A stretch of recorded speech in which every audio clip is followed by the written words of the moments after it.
Hello, it's Crafty Carol here, again with another video for you. Got all my pieces laid out because there's quite a lot of pieces for this card. It is a Z-fold card and, well, let's see if you like it. It's all made in one. You'll see Z card, a lot of simple Z cards are made with two pieces, but this is made from one piece. Okay, so what do you need? This main card base, and I'm using Moody Mode because I want to use it before it goes away in May. It's very sad, although I'm not sure when this video will go out. It may already have gone. But anyway, you can use whatever colours you want and match it with whatever DSP you want. And this is a retired DSP. But I'm going to show you all the bits. So this main piece is 10.5 centimetres by 29 centimetres. If you're working with US cardstock, 4 inches by 9 3/4 works. I haven't tried it, but it's I actually got this from some inch measurements, so hopefully these are all right. So I'm going to show you how we score it in a bit, but let me go through the other bits. You want one bit for the back, and this bit it's optional. You don't have to have this. I think it just gives the card a little bit more stability. And this is 10.5 by 14.5 or 4 1/4 inches by 5.5 inches. You need a scrap for stamping and cutting out and everything. And this piece is roughly 6.5 or something by the width of A4. Then the other bits you need for the card, we're going to do some layers. So the first bit you need here is 7 centimetres by 14 centimetres, and the DSP is just half a centimetre less, so 6.5 centimetres by 13.5 centimetres, or 2 7/8 inches by 4 3/8 inches, plus 2 3/4 inches by 4 1/4 inches. Then this piece for the front here, this one is 6.5 centimetres across by 7 deep, and the piece that goes on top of it is 6 by 6.5, obviously, just a bit less. In terms of the inch measurements, 2 7/8 by 2 7/8. It's more square than my card worked out with centimetres, and 2 3/4 by 2 3/4 inches for the DSP. Then the strips along the bottom, because it just looks nice. These are 2.5 centimetres wide. So this one is by 14. This one is 2.5 by 6.8. And this one is 2.5 by 6.8.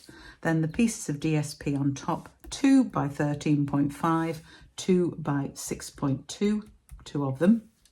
In inches, the bar is 7/8 inches by 5 1/8 inches, and the smaller ones are 7/8 inches, 7/8 of an inch by 2 1/8 inch, and the DSP is 3/4 of an inch by 5 inches, 3/4 of an inch by 2 inches, 2 of those. So I think that covers everything we need. I told you there were a lot of bits, but it is very straightforward to put together. And as you can see, I have done most of the preparation because you don't want to see me doing that. I want to focus on how you score and cut this. And I have already done this piece, but I am going to go through how I did it because it looks quite difficult at the start, but it isn't really. So to start with, you're going to score it at for centimetres, and I'm working in centimetres. We're going to score it at 14.5. So 14 along here and the half measurement, and then not cutting, move your cutting blade out of the way, you're going to score it all the way up and down.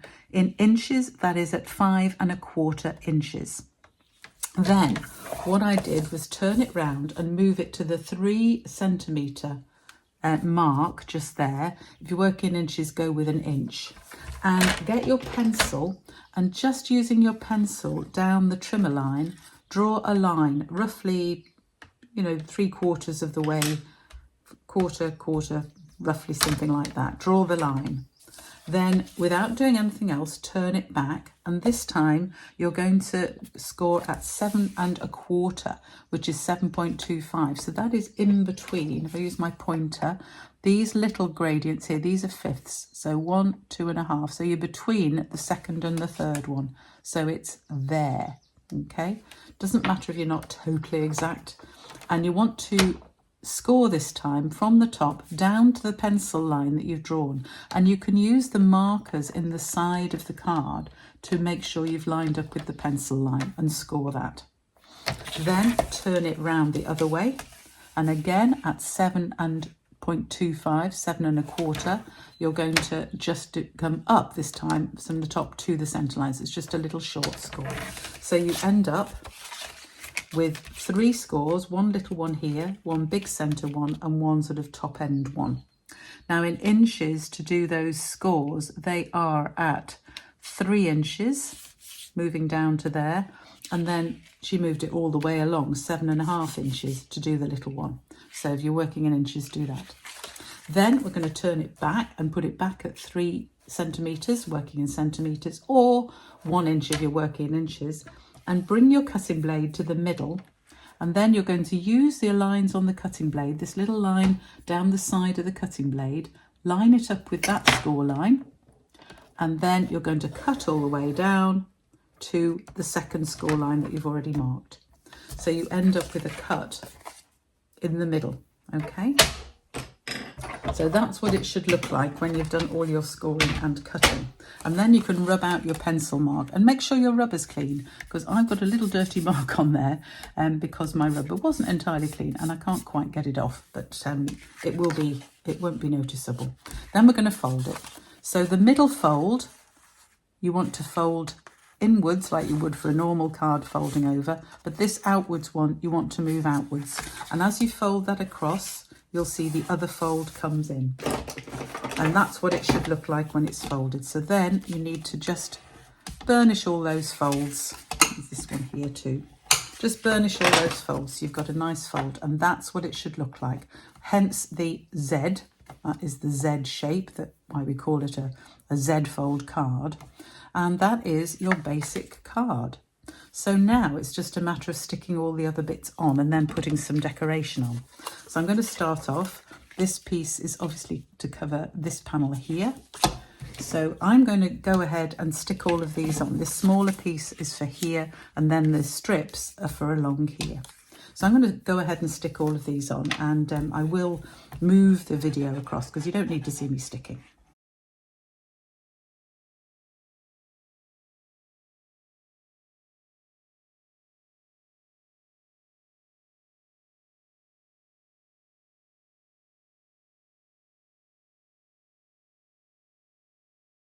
Okay, so there's all my pieces stuck on. I've stuck the DSP on top.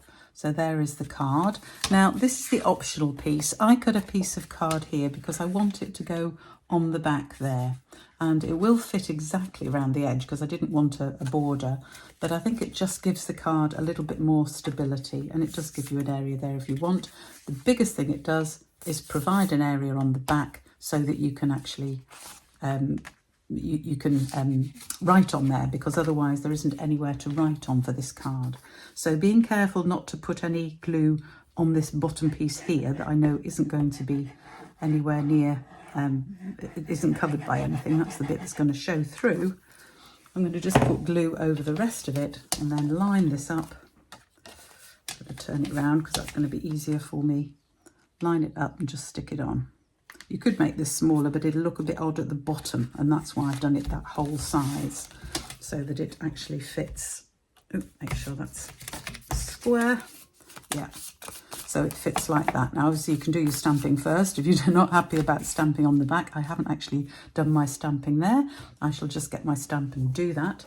So I'm using Moody Mauve, which is obviously matches the cardstock, and all I'm doing on the back, I'm just doing a You're the Best. Not very good. Let's try that again. Luckily, I can see through the stamp, and that is a good reason why you really need to do that before you actually put the card on. So that is the back. Now you can decorate that more if you want and put flowers and things on it. You might do that. Just a couple of little flowers around.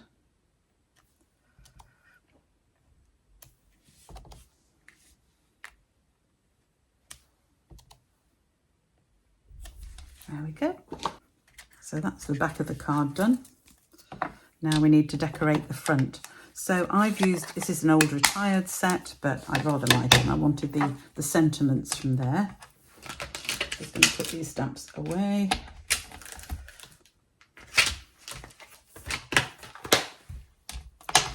So this bit you can get on 3 of these large flowers. You could use any flower stamp that you have in your stash. This comes with the dies, so I've cut them out. I've already stamped and cut those. And I also used the lovely label punch to punch out a shape and stamped my sending you lots of love in the middle of that. So I have already done those. I'll get these bits out. There we go. There are leaf stamps in here, so I did actually, but I used again an old punch and just punched out some leaves. You could use again whatever you've got, dies or whatever. So I've already done the preparation for these. So there is my lovely label shape. Now I also found in my stash, I thought that looks a little bit plain on there. I'm going to put some gems on, but I actually found some old pearlized doilies and I thought that might look nice as a little background. So I'm going to pop that on as the background. Just literally putting little dabs of glue. Come on, glue. You don't need too many. They're not very heavy things, these doilies, so we'll be okay with just a few dabs like that. And I'm going to stick that on so that it, obviously I haven't got quite a square here. If you're working in inches, you do get a square for the front here, but that's still close enough and it just fits on nicely there. And then I can put this on top, which I'm going to pop on with, if I can find my dimensionals. There they are, with a couple of dimensionals. Say a couple, that's 4 to be exact, but get it off my finger, there. So I'm popping that in the middle. So you could use dies and cut out circles or whatever, but I thought that looked rather nice just with the shape on the punch across there. And then for the back piece here, I've just done these 3 flowers, so I'm just going to have those as a little group, something like that. Now I'm going to put one on with dimensionals, the others I probably need to do flat, otherwise this card is never going to close. So I shall put a couple of them on just with some glue.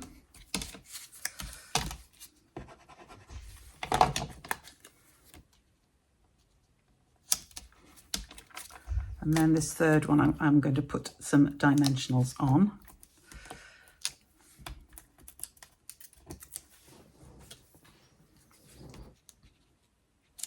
Because it'll stick out at the side there, and that's fine.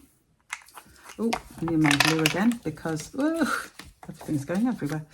I did do these. I meant to put those underneath my, dear, meant to put these underneath my flowers, but I can ease them in because I haven't put glue all over the flowers. Let's see if I can just do that.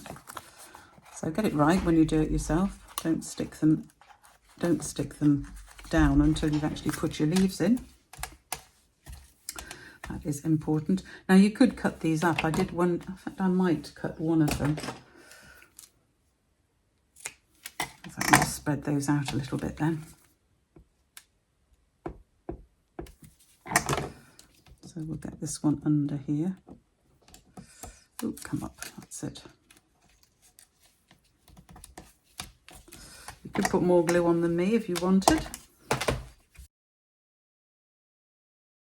This one will slide in because that's on dimensionals, obviously. There. So you might want to just stick these down a little bit.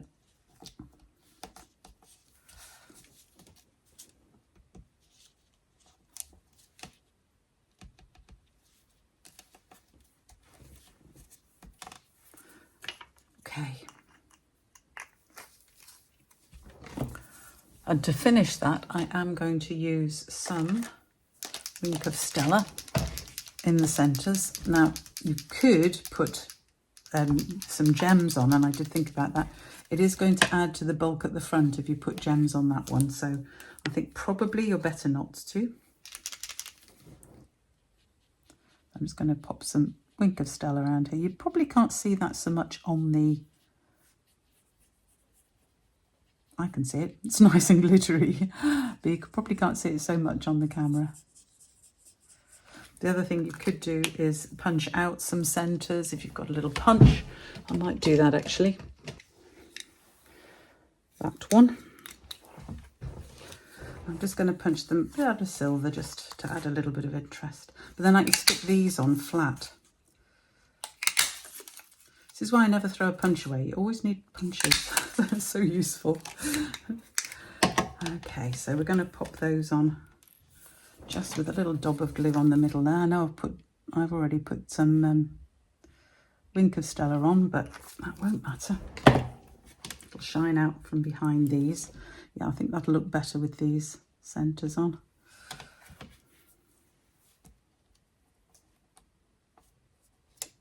Up to you. You might use different flowers anyway. That's a stick down little thing. There we go. That's covered my Wink of Stella, but that's going to sit better flat. Anyway, you can decorate that bit however you like. I didn't bother putting anything on this panel. You could, if you wanted, just repeat the measurements from this one and that would go on there. But because I've got my bit on the back to write on, I'm not bothered about having anything else there. So there is my fairly simple to make, I hope, apart from all the bits with the layers, but simple, easy way to make a Z-fold card. And I hope you enjoyed this video. All of the measurements and this video and all my instructions will be on my website at craftycarolscards.co.uk. And I hope to see you again soon. Thanks for joining me today. Do sign up for my emails when you're on that site, because then you'll know when I'm doing any lives or when I'm doing my free classes online, and you'll get all the information. So thanks for joining me today. Bye for now.